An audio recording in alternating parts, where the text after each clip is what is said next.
Good afternoon, everyone, and welcome to this webinar, which is all about how to manage staff through better performance. My name is Colin Wilson, and I'm the person that will be taking you through this webinar today.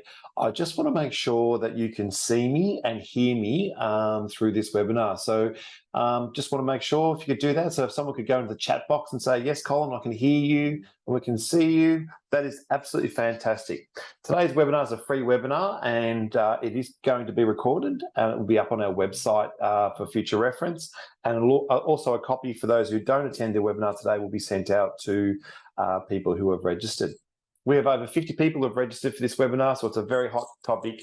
Effective performance management is an ongoing process, and today I'm going to take you through this process, which is all around performance management.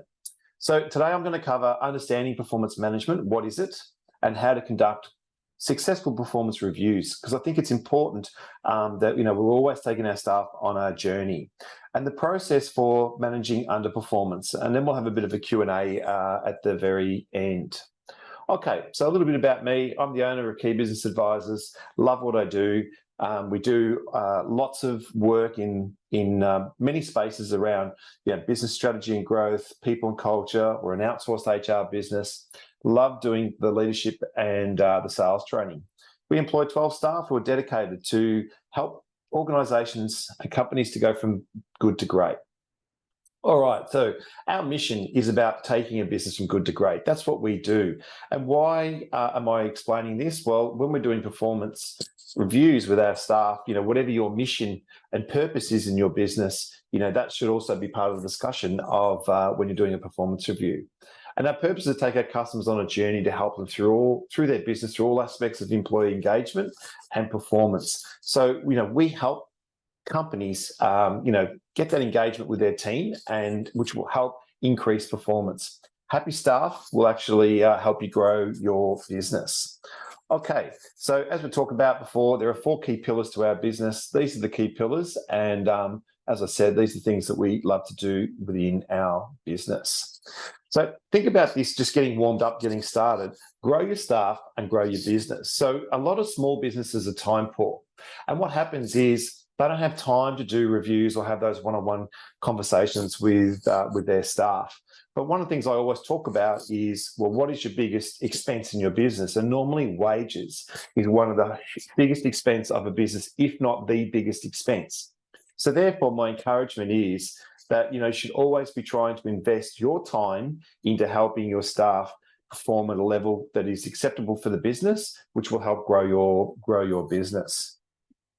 A lot of people underestimate what is HR best practice. But when you think about HR best practice, what is it? This whole gamut of HR, human resources. It is about how we recruit people, get the right people on board, how we induct them, making sure that they are, they're inducted properly within the business. Having an induction plan is a really good start. Compliance, so obviously you need to make sure your employment contracts, NES, which is National Employment Standards, any rostering or payroll, that you are that is all compliant within Fair Work Australia legislation. We want to make sure that we get our staff to be, have that engagement with one another. So, that is about making sure that, they're a good fit for the business. There's different personalities in the business, but the whole idea is making sure we've got good engagement. Yes, we will need to have, conversations around performance and how we conduct ourselves. We have our policies, our procedures, our processes, and then again, training and development is a big part of what I call HR. Unfortunately, there is termination. So if someone resigns, that's a hit to the business. And if we have to terminate somebody through, poor performance or misconduct, then again, that's a big cost to the business. The big one for me, anyone who knows me, the way I explain things, record keeping is key. So, if we think about today with what's going on in our world, we work in a more stressful environment. We want to make sure that we got all of our conversations that are recorded within some sort of HR staff system or some sort of records management system of how you record conversations you have with your staff. Because if something goes wrong, you need to go back to the history. When was the date and time that you had this conversation? And the big one is around due diligence. So I think, as part of our process is, if I want to be a professional organisation and I want to demonstrate that to future employees, then we are all about making sure that things are kept professional within our business. I think some of the benefits of HR is, of best practice is, use it as a guide to streamline your processes. So this is part of our processes. In our business, we have a thing which is called the KBA way. That's all about the way we run our business and the way we do things. It adds value to our overall company and it establishes performance expectations. I'm very big on making sure that, we're planned and organised with our staff. And sometimes when we're time poor, that can be a bit difficult. And we've struggled a little bit with that within our business of recent, but we're doing our best to try and stay on top of it. Setting up, the business activities for continuous improvement, I think is really, really important. And, we want to support and engage our staff to work together because team performance is what builds a business in today's world. And we want to make sure we improve the overall performance of the business. So by doing that, what we do is we look at ways we can minimise risk and maximise sustainability. And I think what's important is if you've got managers, we've got to be supporting our managers to do the right thing. Again, because it's them as a team that contributes to the culture of your company. One person doesn't create a culture for a company. It's a team, and it is driven by your leaders within the team. And the other one down below there, which is the scare factor, which is, prevents future claims. I'm very big on when we have a focus, and that's why we talk about strategy. What's our strategy? What's our mission, vision, and values? That gets rid of the noise of staff complaints and staff issues, in my opinion. And we've proven that time and time again. What I want to talk about is when we go into a company, one of the things that we talk about is HR best practice. So this is around mission, vision, purpose, and values. So what is your company's mission, vision, purpose, and values? Having some form of organisational chart so staff know who's who in the zoo. Now, if I've got 5 staff, well, that might be, that's a pretty easy organisational chart to work out. But if I've got 20 staff or 30 or 50 staff, and there are people on this webinar that, I've got up to 80 staff, organisational chart is really, really important to make sure that we're putting things into practice, which I think is really, really good. And we know that with an organisational chart, that could be opportunity for me to grow. So succession planning and stuff like that. Position descriptions and setting up KPIs is a big one. And again, most small businesses are time poor, but we see quite often that the position descriptions, are not 100% up to scratch, or someone's moved roles and a position description hasn't been updated or implemented within the business, and that could hurt them later down the track. You definitely want to do your pre-employment due diligence. So when we're recruiting staff, we want to make sure that we're doing that due diligence and doing things like reference checks, interviewing them properly, and we're offering the job because, and we go through the reasons why. And I talk about recruitment in other webinars that are on our website. Yes, you want to make sure that your employment contracts and agreements are up to date and they are explained to the staff member about how it all is working. And I think what's important is, when someone starts in the business, we need to make sure that we explain how the payroll and the rostering system works.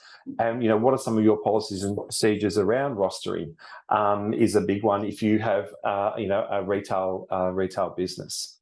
Yes, you must have the legislative and company policies in place and also your company procedures, because this is all links back to a performance conversation that you are following our policies, you're following our procedures, you're following our process, and that's where we do the review system.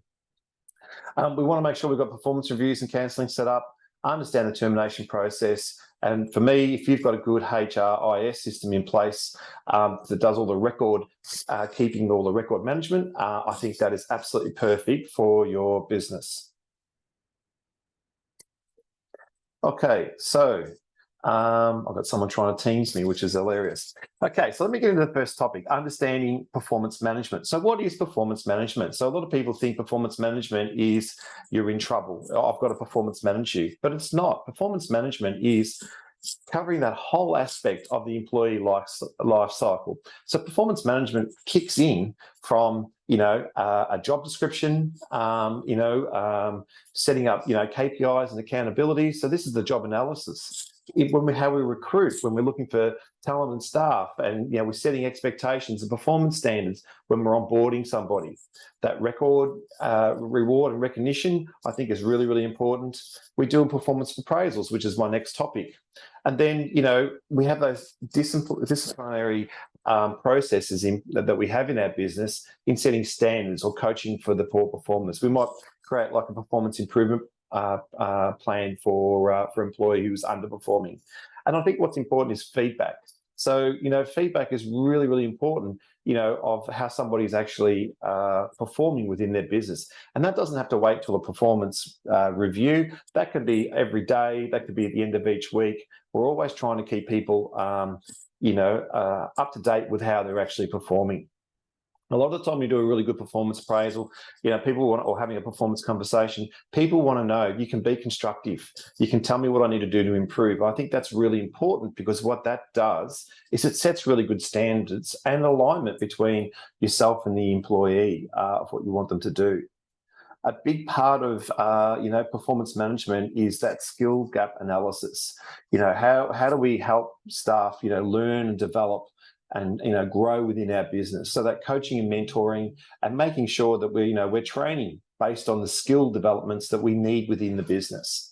Cross training to me is a very big thing, especially in a small business. If I've got a team of 12 people, someone's on holiday, someone rings in sick, we want to make sure that people are cross-trained. I think that's really important. It doesn't matter what size business you are, but I just use that example of a small business. And succession planning. So again, identifying your high performers. What can we do to try and empower them to go to that next level and stay with you, as opposed to leave your company and go somewhere else? So that career planning is really, really important. When I talk about our performance appraisals, one of the questions I love to ask is, what are some of your aspirations? What are some things you would like to achieve within, your job role within our business? And we set goals on how to do that. Okay, so when we're talking about performance reviews, I think, it's essential to ensure that your staff are aligned with your mission, vision, purpose and values. And I'm currently running this webinar off-site in a place in Port Macquarie. So I'm working out of a client's office at the moment. But, this come up this morning in some of our conversation about putting, your mission, vision, purpose and values into a staff member's position description. These are the things that we encourage within key business advisors with our customer. Because if I've got somebody who's, got bad attitude or doesn't believe in your values around trust or integrity, then again, I'm not performing as to the expectation of the business. So performance reviews should be aligned with the position descriptions, and they offer, to me, the following: alignment and engagement. This is what we've employed you for. This is what you want to do. We want you to do. It can identify, as it says, areas of achievement and development. It helps communicate a clear understanding of your expectations, and assist with improved financial, customer, business processes and teamworks. These are the KPIs that, we encourage when you put a KPI into a position description. So we have a KPI around financial, around, for me, customer service, customer output, your business processes and teamwork. Because for me, it's around, well, we're going to put together some sort of, appraisal. So from the position description, then the KPIs of the PD go into the actual performance review. And, performance reviews should be seen as a positive within your business. People are not in trouble by having a review. And I think when someone starts in the business, you need to explain that as part of their induction. This is how we do our reviews. You're not in trouble. This is about how we as a business can help you grow, which will help us grow. It's a win-win scenario. So I'm hoping I'm making a bit of sense within the webinar that we're going through. And by all means, feel free to put something in chat, whether you're happy with what I'm talking about. That would be great. So if a staff member is underperforming, then this becomes a performance cancelling conversation. So again, performance management, what sits underneath performance management is our performance reviews, appraisals, but also performance cancelling. I think they should call performance management, for me, performance coaching, because it's more positive. It's a more positive word. But I'm not the regulator of the HR industry, so that's why they call it performance management. So as I explained before, so linking position descriptions to performance. So again, understand the role, the criteria, expectations of of the inherent requirements of the role. Why is this important to put into a PD? Well, when we get to the other end of in the IR space of HR. If someone goes on a work cover claim or been unfairly dismissed through, and they put in a claim for, being unfairly dismissed or what I call a general protections claim, we want to make sure that you've got everything in place, because that's what an insurance company's going to, or a lawyer is going to come and ask. Well, can you give us the history of when they started their employment contract, their PD, and the performance conversations that you've had? So a PD describes the purpose, duties, responsibilities, and the required qualifications if you need qualifications to do the role. It explains the work responsibilities to the employees and provides a framework for conducting performance reviews. So this is how it's linked. It sets out your KPIs and how and what they've got to need to do to meet them. So I think aligning KPIs, as I said before, it's linking the position description with the performance appraisal. It's done exactly the same. And then it's around measuring the employee's performance effectively. So it reduces the reliability and the risk to your business. Now, at the moment, we see out there in the market that, there's a skill shortage. Staff retention is really, really important. If I lose staff, it costs my business. So again, that's why we encourage you to have these conversations with your staff members and make them feel good and get them on the journey of where you want to take them. Okay, so if you think about performance discussions, well, what does it offer? So it creates the following. It creates pathways, succession planning. It motivates staff for improvement. If they're underperforming, well, then put a performance improvement plan in place, which is a PIP. And again, this is something that, we don't throw at a staff member. We go and ask them. If you've got really high standards and you've implemented this the correct way, you can ask the staff member, how do you think you're performing? They'll tell you, I'm going well, or I'm not going so well. So again, what do we need to do to try and, improve that? I think recognition, praise for good work is a definite must. And you don't have to recognise and praise somebody for coming to work on time. That's not what this is about. This is about people that, do their job thoroughly, even go above and beyond. I think that's where the recognition and praise works really, really important. Training and development opportunities. So, again, if we're performance managing somebody about poor performance and we're having a conversation to say, look, you're not up to scratch, well, that's an opportunity for training development. What can we do to try and help you, get the skills that we need to help us, achieve the everyday running of our business. I think it creates capability to grow and staff to take more, ownership. For me, I don't want to manage everyone. I think in today's world, individuals, they can hold themselves accountable. And if you've got really good culture in your business and very good direction with your strategy, then your staff will hold themselves accountable. And then all you're doing is just maybe a little bit of alignment of what you need to do to keep people on track. Good teamwork and culture outcomes is what it's all about. And again, aligning with business goals and objectives. We do a lot of employer and staff satisfaction surveys, and you'd be surprised of how many times the feedback comes back that staff don't know the direction of where the business is heading. I think don't understand the goals and objectives. So I think it's really important that that this becomes a habit within your business. And if you need a hand with that, that's what we love to do in that strategy work and helping you get the best out of your employees. I think customer satisfaction is really important in today's world. Google reviews is everything. So I'm a big fan of Google reviews, and we've found that companies that have high Google reviews, who put job ads out, are actually future staff members will come. We'll look at those reviews and go, well, this is a great place to work because I can see the feedback. I can see, if I've got high ratings that we're customer focused, then I want to go and work at this company.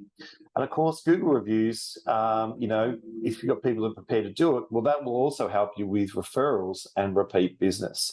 So again, this is part of performance. This is only a 45-minute webinar. So again, it's really hard to cram a lot in, but, how does your company become, customer centric, where everyone is focused at the customer, what the customer needs today, what do they need today, what do they need tomorrow, and making sure that we're going in the right direction. So I think it's really important that we have these performance discussions. And for me, it's linked. So the way we coach it is, I coach it that, you have your, for an example, your one-on-ones, or you have your daily catch-ups, your one-on-ones maybe at the end of the month, and then do a which is normally around, financial output or process output. And then at the end of each quarter, let's do a proper appraisal, which is around, financial output, customer focus, business processes, teamwork, and aspirations on training and development. Okay, so I hope that helps you with understanding the whole idea of what performance management is, and doing why we do appraisals. So my topic 2 is about how to conduct a successful performance review. Okay, so when we think about performance reviews, one of the things I look at is the do's and the don'ts. So, what should a performance appraisal look like? Well, it should be a two-way process. And in today's world, with some of the software, you can do a three-way process as well. Well, having that 360-degree process, I think, is important. We have a conversation around development or compensation. It's around, our supervisor or manager, with a day-to-day contact. So we're just trying to do things schedule things in advance. We want to well document our conversations, and this is about behaviour and results. So people who have sat in on any of the recruitment webinars I've done, I've always talked about recruit the right attitude and teach the skill level. Don't do it the other way around. And again, as it says numerous times of years, and what are the next steps? So let's get you to learn this new system, or have I do some coaching around this. And a big conversation around increases, so percentage increase. So percentage increase on output of the work that a person does. Some of the don'ts of today's world, which is a bit of the old school, one-way conversations, top-down process, coaching tool for development of compensation. So we're dictating the outcome of what we want the employee to do. Minimal contact, unaware of the performance is a don't, and we see that what I call shock, that performance coaching shock. So someone's been in a company, and this is common. They've been in the business for 2-3 years, never had a performance conversation. All of a sudden, it's now having a performance conversation. You're underperforming, and that just makes things really difficult. And again, that leads to things like stress, anxiety, and work cover claims, and if things go from bad to worse, could also even unfair dismissal or general protections claim. No notice or reviews, vague feedback, the traits, this is the way it is, you just deal with it. Once a year, I'm not a big fan of once a year appraisals. A lot of staff think that if we do appraisal once a year, there's a pay increase. The way we coach it at Key Business Advisors is, if you're going to do increases or start, pay increases with your staff, well, it should be linked to good performance, and it should be, once a year. That should be your process. And then, no follow-up or of action plan. So if somebody's, we see this a lot where they've been brought up about their performance. You're not going too well, you're not performing well. They've created an action plan, but there's never ever followed up. So again, that could lead to some sort of disaster. And then there's a high increase for top performance, minimal notice for low performance. So again, I think, these are the do's and don'ts. We want to make sure that, you treat everyone fair and equal, which is what Fair Work wants you to do. Okay, so when we're doing a performance review process, what we do is this: we set review periods, so the start and the end date. So if we did it quarter by quarter, so for an example, it could be, let's do a review with you from the 1st of July till the 30th of September.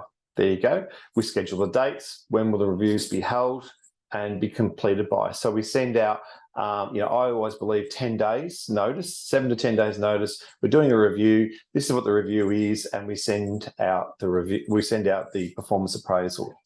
Definitely agree or recommend that we select an assessor, being the manager of the employee or HR person's assisting. Employees to assess themselves, and then the manager to assess the employee. The way we do it at Key Business Advisors, we have a wonderful HR team. So I'll do the review.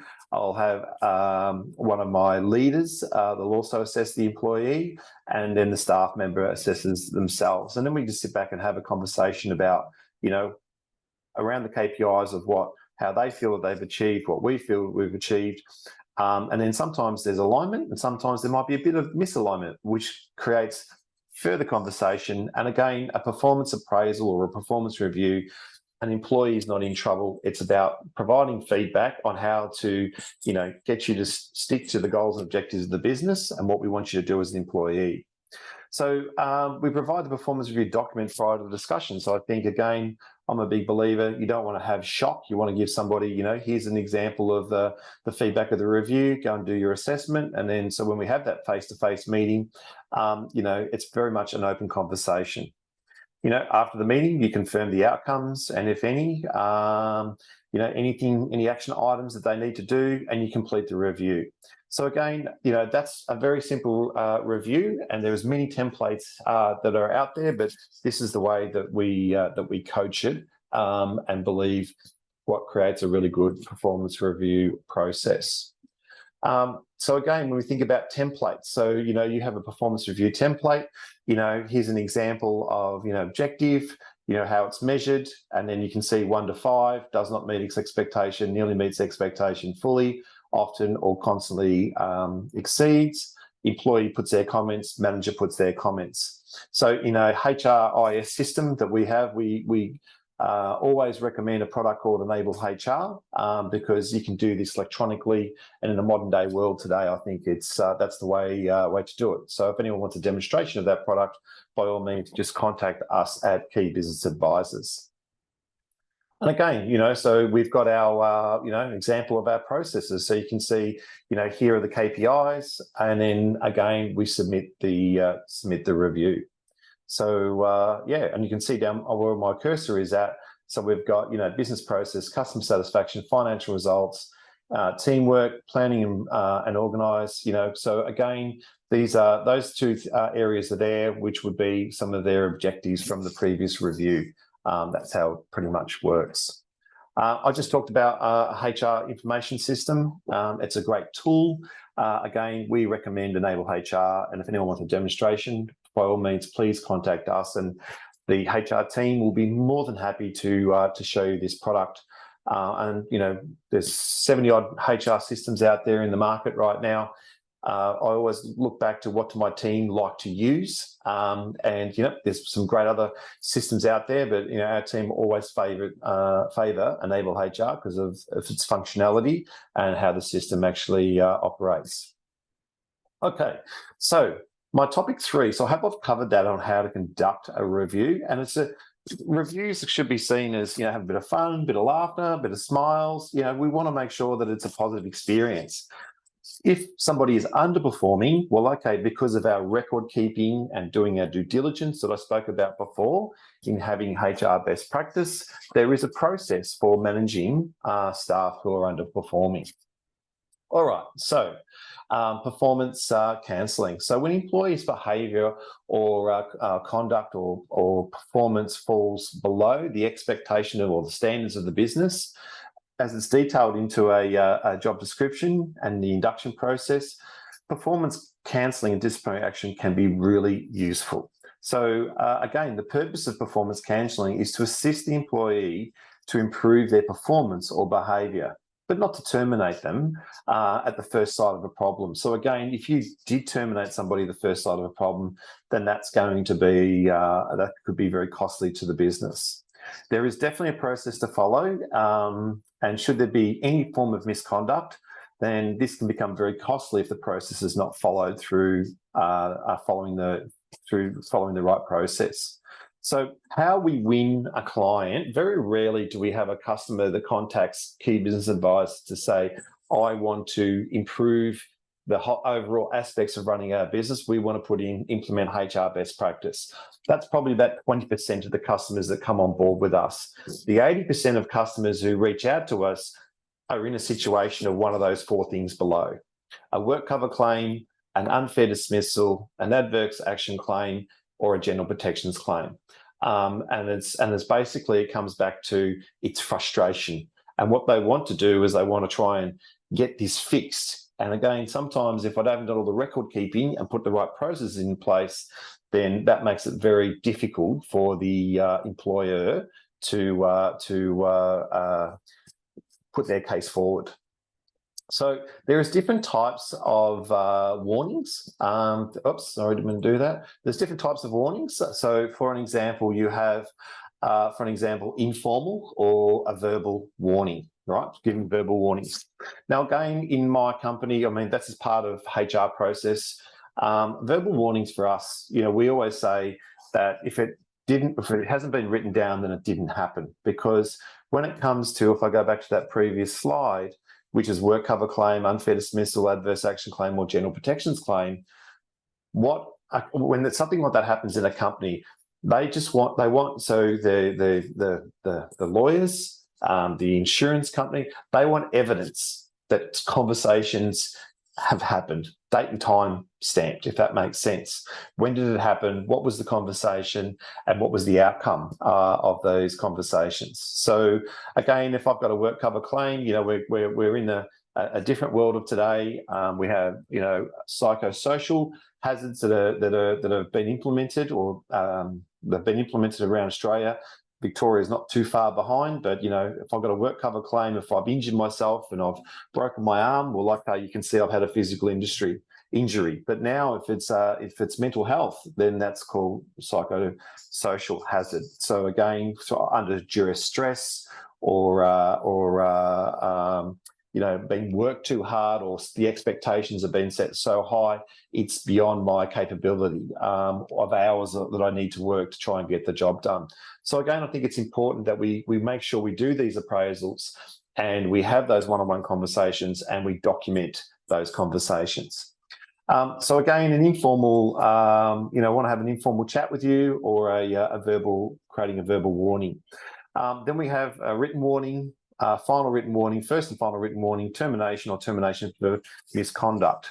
Now, when performance cancelling takes place, you must provide 24 hours notice. You're not offering a staff member to bring along a support person. So let me just give you a few tips on this, all right? So if I've got somebody who's run late, and we're a retail business and we need to open at 9 o'clock and they come in at 9:10, my first conversation would be, okay, is everything okay?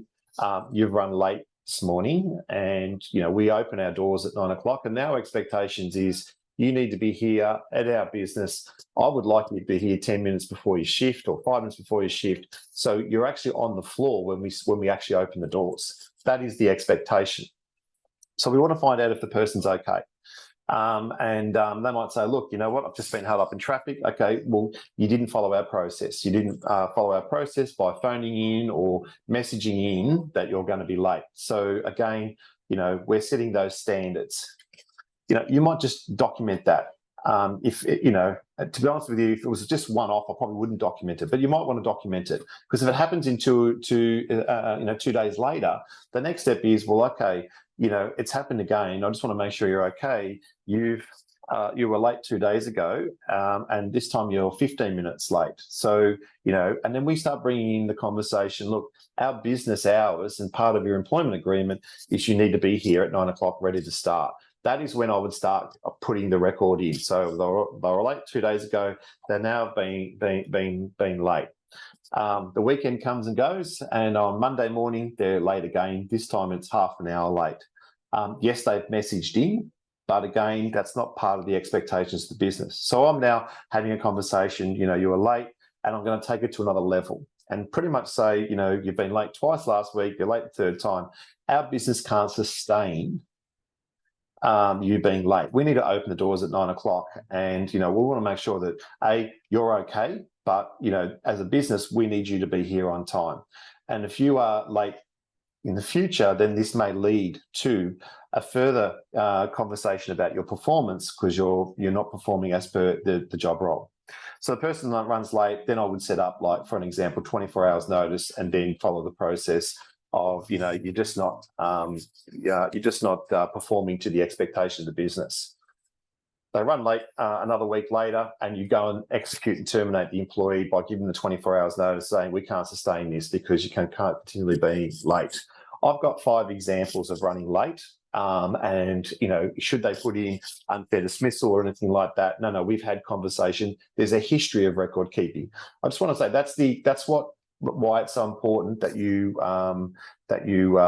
document, how staff members are performing. That's just one example. If I was underperforming from a sales perspective or a process perspective, then that's where I had that conversation. If it's misconduct, and misconduct could be something like driving a company car at 80 kilometres an hour through a 40k school zone, well then, okay, that's an investigation. Staff member would be stood down pending on investigation.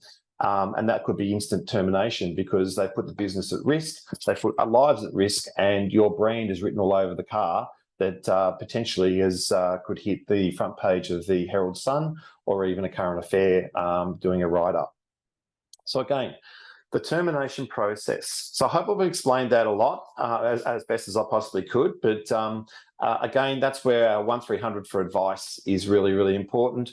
We encourage anyone who's going through this process of about to terminate staff, if you haven't been trained, then what we recommend is you get trained, because we run training sessions, but ring us on 1300 for advice and just have a chat to one of our HR experts who can guide you through the process. And we have that happening right now of a situation of a company where person's within their probation period, but someone's just reached out to us and said, look, before I terminate this person, I just want to make sure that I've done my due diligence and I've had the right conversations. I've ticked all the boxes before I pull the trigger, because once I've pulled the trigger and done it, if something goes wrong, then I'm reactive, and I don't want to be in a reactive scenario.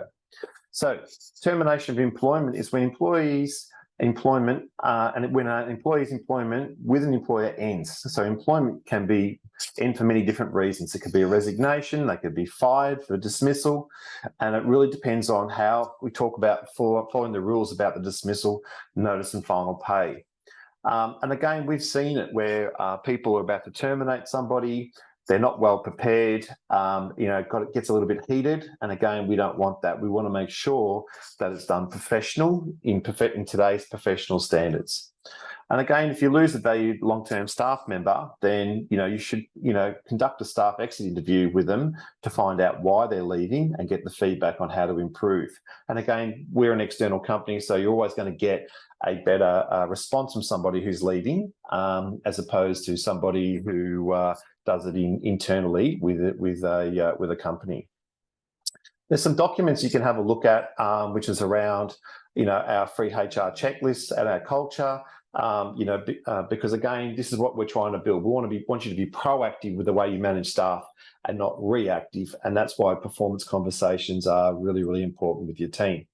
Just remember, people aren't in trouble if they're having some form of performance conversation. Now, we have another webinar coming up, which is around how to protect your business from work cover claims. And what that's about is if we don't do the performance management right, or we create a stressful environment, then, we've seen when someone's starting to go down the path of having a performance conversation, a work cover claim comes in. Now, there is a reason why we're doing this webinar. And what the whole reason of that is if you've got to make sure that you've got a HR process within your business that prevents this from actually happening. Because if somebody had good performance management and they do go on a work cover claim, well, you can sit back and go, well, hang on a tick. Is this because something's actually happened that's within the workplace, or is it because we're now performance managing this staff member? That is the reason why the claim is in. So again, I'm not one to sit back and go and fight the claim and do it, because there are legit people out there that do need a work cover claim, but we want to make sure that you as a business have protected yourself when it comes through. Okay, do we have any questions? And feel free to put anything in the chat box that you may want to do. So I've got a lady who's put a message up. Hey, I'm using this app to record meetings and take notes with AI. So again, if you're actually doing a performance review with somebody, I think what's really important is you've got to get their consent. that it's being recorded. So you just want to be careful on that, because that might come and backfire if you're having a performance conversation in relation to their performance. So do we have any other questions that anyone wants to reach out and send to me? I'll just give it a minute to see if we've got any questions. And by all means, we offer these free webinars. It's just a bit of a top-up motivation and trying to help you, stay on track when it comes to managing staff. Managing staff is not the easiest thing to do, but when you've got good strategy and you've got a good HR process and everything falls into place, it is absolutely so rewarding to have a great team that lives by your mission, vision, values and purpose. Okay, I've got no questions. I think, look, all I'll say is you want to be proactive. Wages are the biggest expense of your business. Put the investment into it. And look, we're all time poor. I think right now everyone is under-resourced. But, some team building activities you can do, whatever you can do to create that motivation, I would thoroughly do it. And Steve, yes, what are the 3 takeaways? So Steve, for me, the 3 takeaways from this, if you want me to answer that question, is that's what I'm asking. The 3 takeaways is be proactive and make sure you've got a good HR process in place, number 1. Number 2, make sure that you're having those performance conversations and it's documented and you're doing your due diligence. And 3, if you are planning on training and developing your staff, and that's part of the conversation of their performance review, like I want to go and do this course or I want to learn this, make sure you execute it, because there's nothing worse than you promising the world and then not delivering, because all that's going to do is backfire. So thanks for being part of this webinar, Steve, and I hope the 3 takeaways I gave you were right on the money. Okay, team, I just want to say thanks very much for this webinar. As I said, it's being recorded. It'll be up on our website, and I hope that I have exceeded your expectations today. So cheers, everyone, and chat to you soon. Thanks. That concludes our webinar.